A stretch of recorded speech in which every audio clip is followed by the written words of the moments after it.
What's going on, people? It's Chris Lambert here. Welcome back to the formerly known Spark Plug Talk Show podcast thingamabob. This is now called the GM's Office, where I focus on the NBA from a GM front office kind of perspective of my own. So I've always wanted to be a GM, internet GM kind of guy. Love talking about mock trades, mock drafts, making a big board, just talking about active transactions and contract extensions and all those little things that's going on in the NBA front office world. So, that's why we're doing what we're doing here. So let's get into our first ever topic. Now, today's topic with, the trade deadline kind of approaching fast, we're already in the new year, January. Happy New Year to everyone. But we're going to be talking about the 5 most under the radar pickups that teams should be looking to make at this year's deadline. These are all guys, for the most part on cheaper deals and just guys who, could either be great bench additions or potential starters for certain playoff teams in the Eastern and Western Conference. So let's get into our first player. The first player on the list, number 5, is Russell Westbrook. Now, the reason Russ is, I'm going to have my notebook here, folks. You're going to see me, reference it because, that's how I got the notebook there.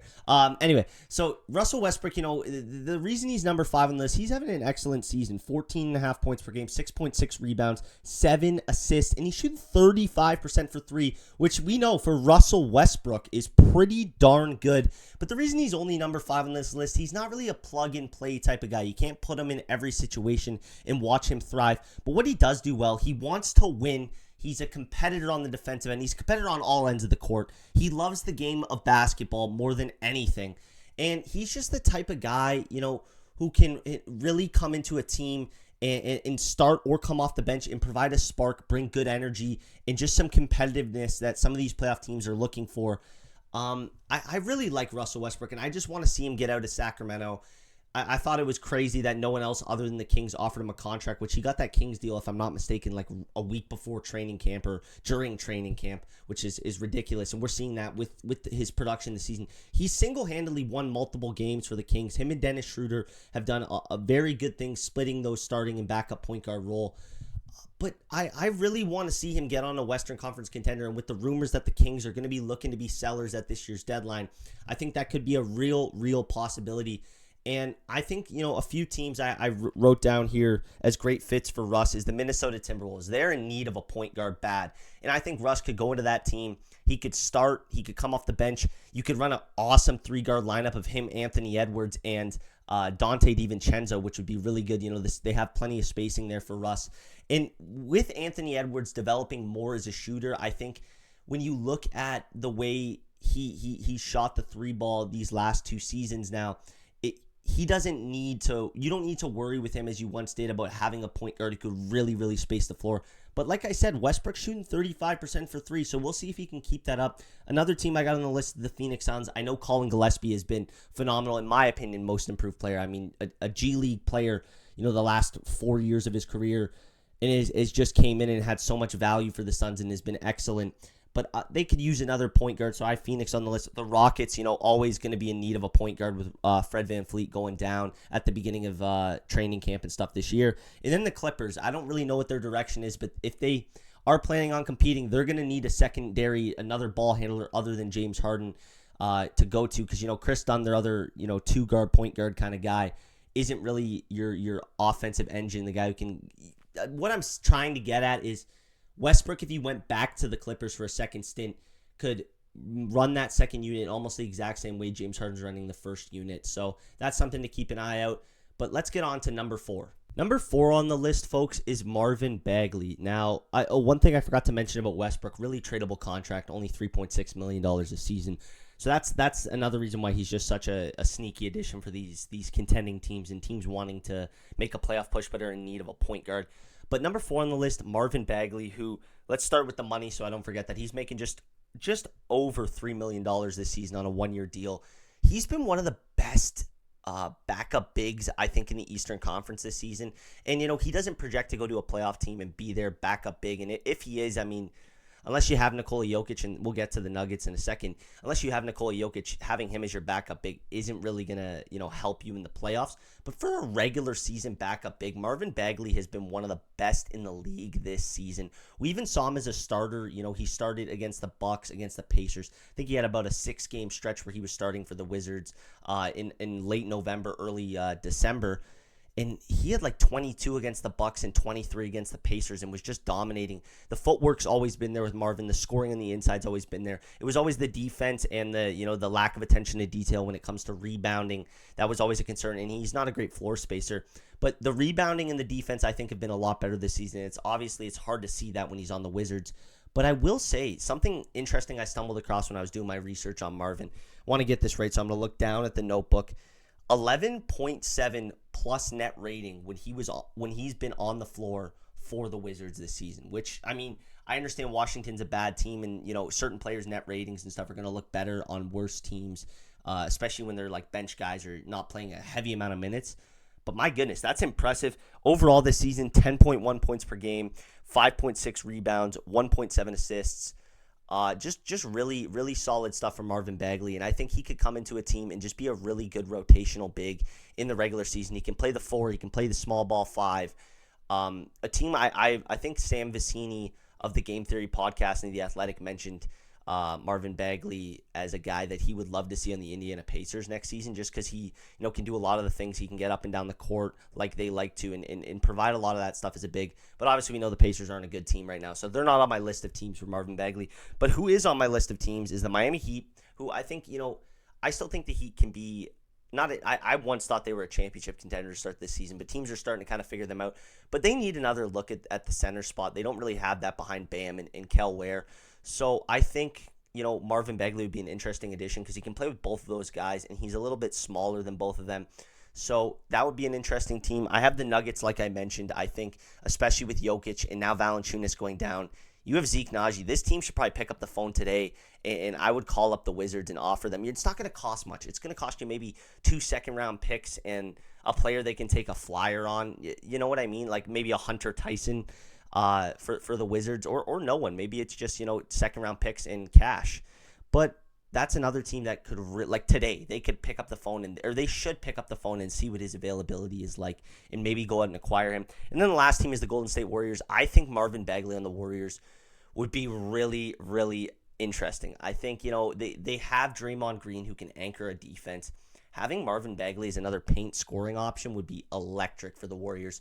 So that's the 4th team on my list. Just going to scan through the notes here, make sure I didn't miss anything. Oh, one last thing I kind of wrote in here was he kind of just needs a chance. Like, I want to see Marvin Bagley on a playoff team. We've never really seen that, and obviously that was because he was drafted by the Kings. But I think give this guy an opportunity and let him rock out, and let's see what he can do. So Marvin Bagley, number 4 on the list. Let's move over to number 3. We'll take a quick break here. One thing I quickly want to mention is I'm very much a person who loves to yap, and that's why I'm doing this kind of thing on my own. Also, it's so much easier to plan consistency with uploading. I don't know even how consistent this is going to be. It's just going to be when I have time, because I'll put the link in the bio, but I do some writing work for Fansided, site expert for Pelicans Debrief, so very busy with that, and in my last year of college. So yeah, that's hard, but I really want to get I'm going to talk to my people when I get back to school start of this week, and see if I can get some guests on here to give their insight on stuff. But let's get over to number 3 on the list, Jose Alvarado. Now this one's close to my heart. I just mentioned I follow the Pelicans on the beat. This guy's on a solid tradable contract at $4.5 million with a player option for this upcoming offseason. And Jose's the type of player, and I watch a lot of him, obviously, so I think I have a very good grasp of what he can and can't do. And one thing he can do is, 1, take over a game, and 2, be the guy that everyone rallies behind on the court. And what I mean by that is he's kind of an extension of the coach, especially, during the time where Willie Green was in charge of the Pelicans. I saw that a lot because Willie kind of counted on Jose to get his message across on the court, to make sure sets were being ran. Anytime they need to slow down the game and Jose's in there, he's going to be the guy to do that and get the team calm. For a young team, that's very needed, but even for contending teams from a backup point guard perspective, you need that, because a lot of the time, in the NBA, we've seen with the CBA and everything, teams' second units are very young and much younger than they've ever been. So getting a Jose Alvarado for a contending team like the Minnesota Timberwolves would be really, really good. This season, averaging 8 points per game, 2.7 rebounds, 3.2 assists, 1 steal, and shooting 37% from three. Now, that's the other thing with Jose. He can shoot and defend. He's a perfect 3-and-D backup point guard who can mix in a little bit of playmaking and, is going to dive for loose balls, make those energy plays, get the crowd to rally behind him. For a while, I really wanted to see him on the New York Knicks. I just thought he was, kind of the yin to Jalen Brunson's yang as a backup point guard and could give them a different look off the bench. But Tyler Kolek, I mean, my goodness, I would love to just talk about him for 45 minutes because, wow, I mean, he's way more than just the barbecue chicken meme, if you know what I'm talking about. So, yeah, but the Knicks aren't really a great fit for him anymore. I think they found their guy in Kolek. They should be focusing a little bit more on finding a wing, off their bench or even to, start some nights with the amount of injuries they've been dealing with as of late. But some teams I had written down here was the Rockets, Wolves, just like I mentioned with Westbrook, just a team that needs something at point guard. The Magic. I think the Magic is my favorite fit for him because, one, he fits into their defensive identity. 2, he provides floor spacing. And 3, he can provide some of the playmaking they thought they would be getting from Tyus Jones when they signed him. And again, it's not going to cost them much. I think the Pelicans' asking price might be 2 or 3 second-round picks and a 1-year deal. Like the Pelicans shouldn't be, and I'm not going to get into a Pelicans rant here because if you want to, you go check out Pelicans Debrief, you know what I'm saying. But, the Pelicans shouldn't be looking for too much from the guys they're selling. They should, other than obviously a Trey Murphy the third or a Herb Jones if they end up selling either of those guys at the deadline. But for Jose Alvarado, if you can get a return of 2 second-round picks for a guy you signed as an undrafted free agent, you do that 9 times out of 10. Simple as that. The other thing with Jose is. Oh, sorry. No, I lost my train of thought there. Sorry. To the last team on this list, the Nuggets. I don't really feel like the Nuggets have a true backup point guard they can rely on, and Jamal Murray hasn't forced them to have that. But come playoff time, they might need it. If Jamal's having a quiet game. Shout out Jamal Murray though, Canada's own. Just been an absolute baller this season. All-star caliber player, but getting a backup point guard, because him and Murray could also share the court together, and that's the other underrated part about Alvarado. You can, even though he's 6'1" or 6 foot, you can trust him to run 2-guard lineups because of the energy and the attention to detail and the stuff he brings for a team defensively. So yeah, Jose Alvarado is number 3 on this list. Let's get over to number 2. Let's get in. I don't even know how many people are still watching the video, so I took the hat off. Bad hair day. I'm getting a haircut tomorrow. It's been a long winter, but yeah, I was getting hot in my room. I got all these lights on and stuff. I needed to take the hat off. But number 2 on the list, is Jusuf Nurkic. Now, Nurkic is by far the most expensive guy on this list, making just under $20 million this season on a 1-year deal. But my goodness, what I've seen from Jusuf Nurkic this season, I thought, when Walker Kessler went down for the Utah Jazz, that was it, man. Their season was over. But Jusuf Nurkic, just because they didn't have center play, but Jusuf Nurkic has been phenomenal and a real bounce back year. And I think, part of it for him is he's in a contract year. He's getting up there in age. This might be his last chance to kind of cash in on a big deal this offseason. Not big, but like maybe $10 million a season, which for a guy at the point he is in his career would be very good. But something I'm probably like the 120th person on the internet to talk about this, but this season he's second in screen assists per game, first in screen assist points, so points coming off a screen he set, and he's first in total screen assists this entire season, which is really impressive. And I think, Nurkic, it's always been his ability to just use his massive 7-foot or near 7-foot frame and just body people with his 270-pound frame and just body them with screens. And that's always been a thing. It helped Damian Lillard. It helped CJ McCollum, who's a smaller guard during their time all together in Portland. But it's been something huge this season for the Utah Jazz. It's generating open looks for Keontae George, and it's held a lot of value. But let's be honest, folks, the Jazz, there's no value in this team making the play-in and giving that pick to OKC, not just for them, but for the entire NBA, giving OKC another lottery pick. Just sounds like a nightmare waiting to happen, but I think that's why they're a smart ran organization. Austin and Danny are running the show there, the Ainge family. They're probably going to sell off guys like Nurkic. I think they'll test the waters on Markkanen. Maybe Kevin Love gets moved. They're going to try to move off guys to tank the second half of the season. They found their, I believe, franchise point guard in Keontae George. I think they have a franchise-level wing in Ace Bailey. I think it's time for them to really just, realize, give their head a shake, we might not get another opportunity to be, a team getting a player of the caliber we could get in the top 4, top 5 of this year's draft. We need to go get that guy, and that'll accelerate our rebuild. We need that guy to help accelerate our rebuild. And I think that starts with trading Jusuf Nurkic. This season, Nurk averaging 9.9 points per game, 9.5 rebounds, 4.3 assists, and 33% from 3. And those last two numbers, 4.3 assists and 33% from 3, are two things I want to note because that's a big thing this season. He's averaging a career best when it comes to passing the ball. Not 100% sure about the 3 ball, but it's really impressive the way he's been able to facilitate from the nail and even off of screens. If he's getting the ball back, majority of the time, the defense is looking at him like he's going to shoot it. And he goes, hits a cutter, a cutting Cody Williams or a cutting Ace Bailey or even a cutting Markkanen. You know what I mean? Like, he's done a great job at just facilitating. And it's made the Jazz offense really, really fun to watch. But I think that's something, so many teams around the league are going to value. And this is like the first guy on the list, I think, that could net you a first-round pick in return with the way he's played this season. He's also proved this season, like he did last year in Charlotte, that he can be a good vet for young talent. He can start. He can be a backup. And that's why I think teams like the Boston Celtics, I'm a Celtics fan. I'm going to get passionate here. If you calling yourself we when you're talking about a team that you don't play for, it's kind of ridiculous. So I'm not going to say we. But the Celtics need to go out and get this man. I think, what Luka Garza has done this season is really solid.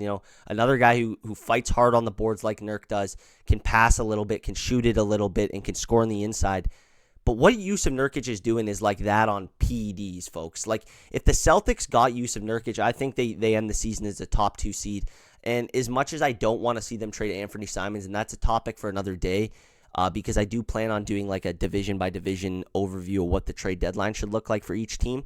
But if I'm being 100% honest, if they went out and traded Anthony Simons or Jusuf Nurkic, I would be happy with it because I think Nurkic just elevates. He gives them a different look than Neemias Queta. He can start. He can come off the bench. You could even potentially run them in double big lineups together just because of how well Nurk shot the 3 ball. Like I said, 33% from 3 this season.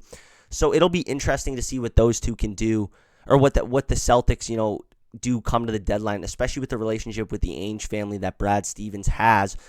I think you could really see Jusuf Nurkic in a Celtics uniform come February 6th to 7th when the deadline passes. So that wasn't a 6-7 joke, by the way. The Raptors are another team. I think if they could find a world where they could flip Jakob Poeltl for Jusuf Nurkic, that would do wonders for them. I think Poeltl is what they thought they would get from Poeltl this season is what minus the shooting is what the Jazz have got from Jusuf Nurkic this season. That's why they're on the list. The Magic are another team. I think, that he would be a perfect center for them, but he also might clog up the lane a little bit too much. Not really sure, but that's just another team I threw out there. And then the last one, I don't know if they could even get close to it financially, but the Philadelphia 76ers would be a fun one in my opinion. I think, because he could start a lot of the time without Embiid, and I think when fully healthy, you just have two absolute bullies in the paint, which could be a lot of fun to watch. But let's go over to the last guy on the list, number 1, a player I hold so near and dear to my heart. Last guy on the list, someone near and dear to my heart, like I said, someone who also plays for the Pelicans, like Jose Alvarado, Saddiq Bey. Now, I think, when you look around the league at what you want from a backup wing or, your 5th scoring option, you want someone who can hit the 3 ball. You want someone who can rebound. You want someone who can get their own offense still. And you want someone who can provide you some, solid minutes defensively. And Saddiq Bey does each and every single one of those things at just under $6.5 million a season. I think, with Saddiq, there should be no shortage of teams calling. And, I shortened the list to 4 teams, but I think every single team in the playoff picture should be looking to call the New Orleans Pelicans phones to bring in this guy because not only has he shown he can be a starter on a team, like in the games that the Pelicans have won, Saddiq has been phenomenal this season. And a game I really want to point to, and a thing I think is one of his most underrated traits and something I've really seen this season from him, is just his ability to, if he realizes a star player or your go-to scoring option isn't really having a great start to the night, he'll just take the ball and he's just going to go for it. And against the New York Knicks, he finished with just 26 points, which, no, I'm not just saying he just finished with 26 points. He finished with just 26 points after having 23 in the first quarter. Like, Trey Murphy III started off slow. Zion started off slow. Derek Queen couldn't really get anything going. So Sadiq said, I'm going to take the ball. I'm just going to shoot it. And he was making everything. And I think the thing that has made him so much more valuable, in my opinion, this season compared to ones in years past is, you normally see when a guy tears his ACL and has a season-ending injury and doesn't play for a year, he's a little hesitant to go to the rim, and he's a little more reliant on his three ball. Sadiq's been the opposite. He's getting absolute buckets in the mid-range, in the little tween behind the, or not tween, in the little post-up spin fades. Like, he's hitting all of those. It's beautiful stuff. Such a beautiful shot for him. The three ball hasn't been incredibly efficient this year at just 32%, but from the field, 44% is a career best for Sadiq. And, he can also kind of initiate an offense. He's also on a 2-year deal. That's another positive, right? He's on a 2-year deal. You get him for more than just one season, and that's why maybe a team would give up a heavily protected first for him. I still don't know if the Pelicans would get that. I think it's more of like second-round picks and a young player with some intrigue that the Pelicans would get from Bey. But, I mean, still, that's a good return for a guy that a lot of people just viewed as a throw-in. The other thing with Bey, just under 6 rebounds a game at 5.9 this season. That's really, really impressive for a guy who they have listed at 6'8". I could have swore before the season started he was listed at like 6'6", but I'm not going to dispute NBA.com, Basketball Reference, 2K, all those places. But I could have swore he was listed at like 6'6" coming into the year. And his ability to rebound, it's not even just like he's just getting defensive rebounds because he's playing with Derek Queen, who's a bit of an undersized center. He'll fight on the offensive glass. He'll miss a layup. He'll fight. He'll tip it up in the air. He'll bring it back down. He'll either kick it out and he'll go right back up. So he's just an incredible hustle player. He's the type of guy you could trust to start on a team. And the team I just wrote down here was the LA Lakers. I think, if the Lakers aren't going to get a Keon Ellis, they aren't going to get a Herb Jones, you're still going to get a guy who brings some of the defensive stuff, but also can space the floor. And also, I think he can kind of be, if he is asked to buy into it, he could be, a Derek Jones Jr. type of point of attack defender, a guy who's going to get down in his stance and take some pressure off Luka and LeBron defensively. He's also averaging a career best second career best behind his sophomore season, 15.1 points per game. And, as someone who's covered the Pelicans all year, he's just someone who I just can't get over the fact of how good he's been this season. I think there's going to be no shortage of teams calling. I think, and this isn't a hot take at all in my opinion, if the New York Knicks somehow get Sadiq Bey, I mean, they are a title favorite in my eyes, at least coming out of the Eastern Conference, because I mean, you throw him in the mix, he could start some nights, he can come off the bench, he can run your second unit. The Orlando Magic is another team. I mean, he'd be prototypical for what they need, a guy who can shoot the three ball. And that's the other thing. I think Sadiq's been relied on to shoot the three ball so much this season. That's why he's only shooting 32%. You put him in a lesser role, he's going to knock down more threes because he's going to be attempting less. And, another team, the Golden State Warriors, if they're not going to get a Michael Porter Jr., if they're not going to get, I'm trying to think, who was the other guy Trey Murphy III. Why not get Sadiq Bey? He's going to provide shooting. He's going to provide scoring. He's going to, take pressure off other guys in the second unit. And he's going to be like another complementary piece like a Moses Moody off that second unit for the Warriors. So that's why, he's such a valuable piece. And like I mentioned prior to, it's the contract. $6 million next season around, I think it's like 6.4 next season. Are you kidding me? For a guy who's giving you 15, 6, and 2, and he's shooting 44% from the field and can start or come off the bench and play 3 positions? This guy can, he played center this season. He played center when the Pelicans' only other option was DeAndre Jordan, guys. This is a really, really elite basketball player, and I don't think enough people are talking about how good Sadiq Bey has been this season. I just got super, super passionate about Sadiq Bey there, a little fired up, if you will say. But, yeah, I just think he's probably the most underrated piece on the market. If I was a GM and I was like, okay, adding him, if I was the Knicks, adding him makes us a championship contender or like the championship contender in the Eastern Conference, I'm throwing a first-round pick at it. I'm throwing a first-round pick at him. I'm throwing a first-round pick and Pacome Dadier, and, I'm trying to think, maybe Huck Porty. Take no, Huck Porty's been really good. I don't know. I don't have the team in front of me, but I'm throwing a first round pick at Sadiq Bey is my point. If I'm a team that I think adding him makes me a championship contender or the championship contender in my conference. But yeah, that's all we really got for you today.